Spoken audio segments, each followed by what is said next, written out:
শুভ দুপুর বন্ধুরা। খুব গরম পড়েছে বন্ধুরা, খুবই গরম। গরমে গরম গরম ভাত নিয়ে এসেছি, ভাত নিয়ে বসে পড়েছি, দেখাচ্ছি আচ্ছা কী কী রান্না করেছি।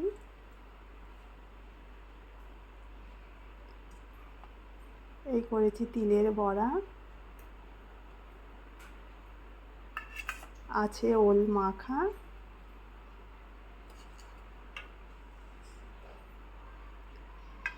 আছে ছোট মাছের চচ্চড়ি,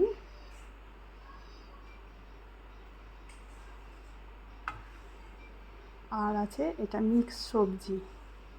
আচ্ছা বন্ধুরা, খুবই অল্প করেছি আর খুবই সাধারণ খাবার করেছি, যেহেতু খুব বাইরে গরম, সেই জন্য আর বেশি কিছু করিনি বন্ধুরা। এই যথেষ্ট হয়েছে। কেমন হয়েছে অবশ্যই জানিও।